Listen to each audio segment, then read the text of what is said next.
This is Orlando Sentinel Now. Hello and welcome. It's Wednesday, October 13th, and this is Orlando Sentinel Now. Today, we're talking about how a survey finds that a large percentage of people are lying to their doctor about their mental health, plus the economic burden of jury duty here in Florida. I'm your host, Joe Mario Pedersen, and joining me today, I have social issues reporter Kate Santich and opinions editor Mike Lafferty. Thank you both so much for being here today. Let's go ahead and get right into it. Kate, coming to you first for one of your latest headlines here. A survey reveals 1 in 5 people lie about their mental health to their doctor. Now, before we jump into the results of this, could you tell us a little bit about the background of the survey itself? Yes, it was done by Advent Health, and they have hospitals in several states. And so they surveyed 500 adults over age 25, and about half of them were in Florida, in the Central Florida area. So it's one of the few glimpses that we have of how people are doing locally, and it was surprising in some areas. I certainly say 1 in 5 people. That's huge. What else did we find out from this? So it's actually slightly over that. It was about 21%, so that they lie to their doctor, to their primary health care provider about their mental health. Slightly more than that, 23% lied about drinking and alcohol and recreational drug use.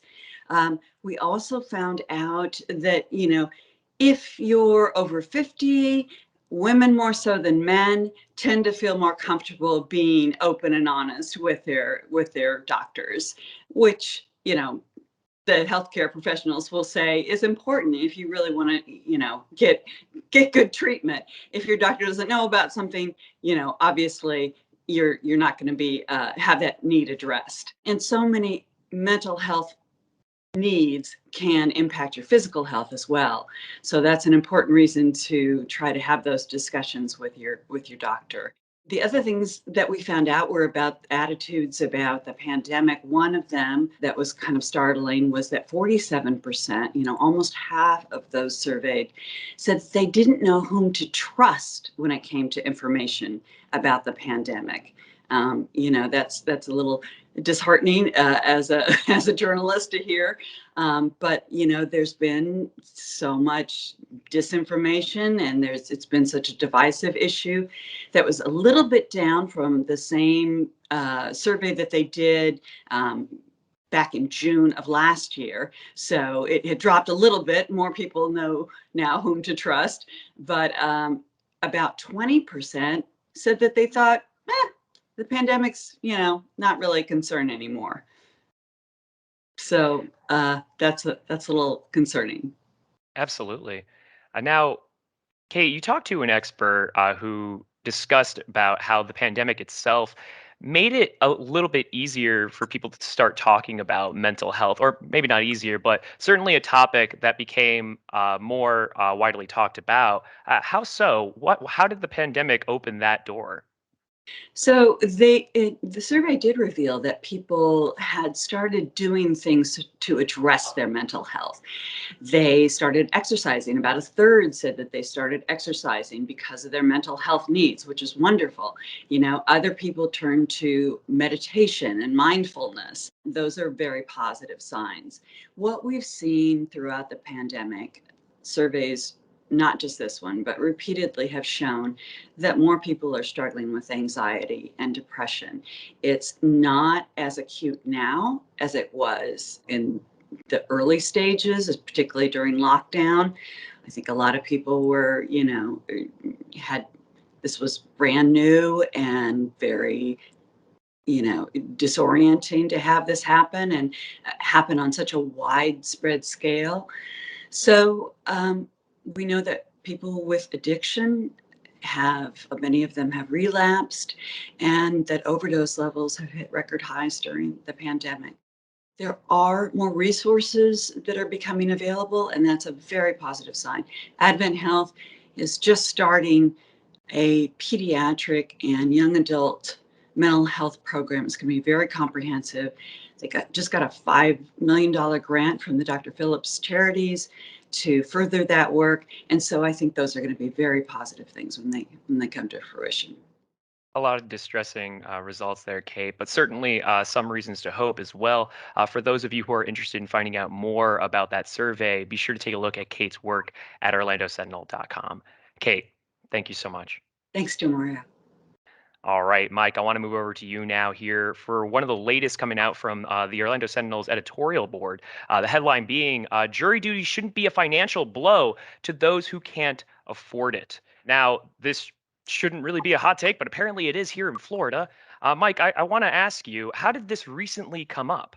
During the jury selection process in the Markeith Lloyd trial, it became evident that a lot of people were not going to serve on the jury because they would have had a financial hardship.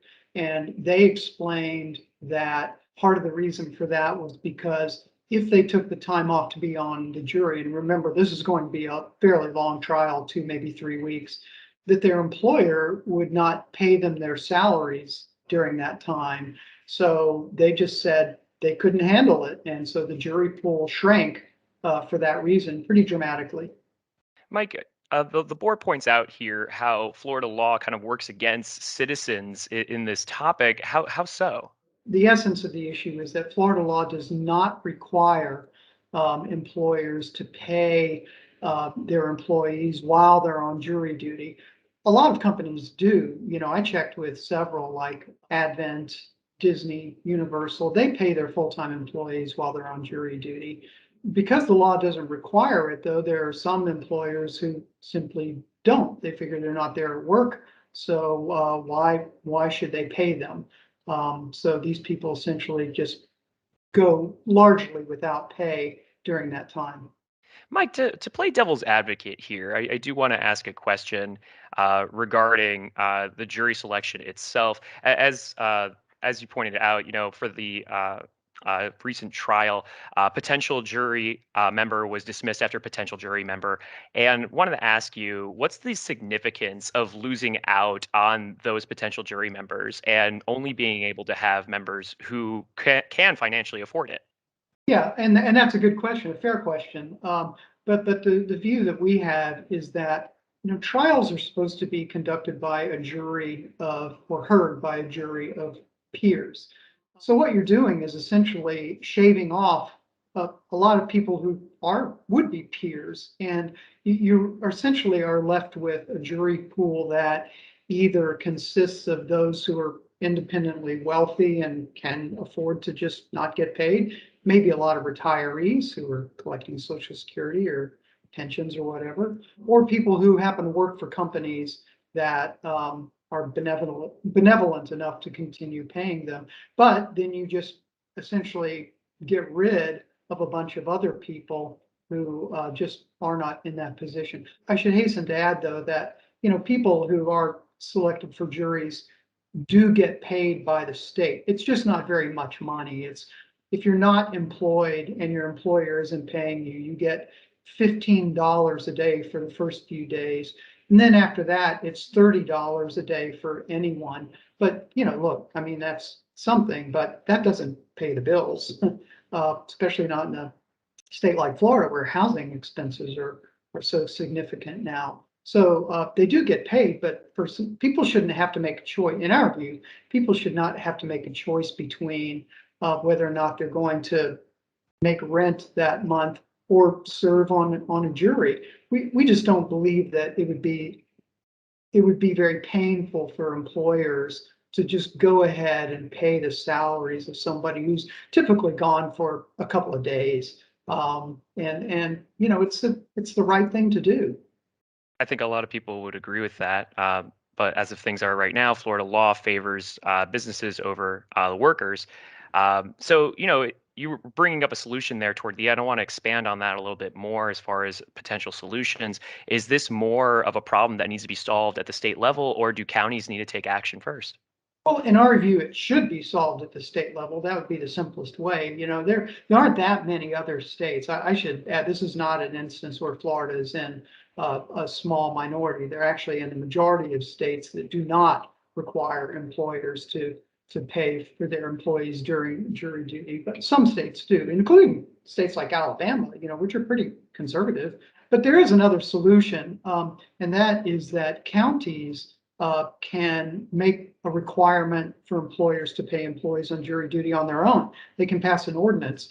Broward County did that decades ago, and Miami-Dade has a similar ordinance on the books. So Orange County could do that, and in our view, in a place like Orange County, that would be pretty welcome because this metro area that we live in is the lowest paid on average than any of the 50 top metro areas in the country. So, there's a pretty good argument that Orange County, if it's going to have this kind of economy, owes it to the workers to not make them take a hit while they're trying to do their civic duty. A really interesting piece coming out from the editorial board. Highly encourage everyone to go take a look at it there. We can find out more information at orlandosentinel.com, where, of course, you can get caught up on all the different events happening in and around your community. For those of you who are subscribers to the Orlando Sentinel, thank you so much for continuing to support our work and supporting local journalism. If you want to become a supporter, it's easy to do so. All you need to do is visit orlandosentinel.com/subscribe. But as for OSN, that will do it for us today. A big thank you to Kate and Mike for keeping us filled in what's going on in our community. We'll be back again with more news tomorrow at noon. We'll see you then. Stay healthy and stay safe. Watch Orlando Sentinel Now live every weekday at noon on our Facebook page and on orlandosentinel.com.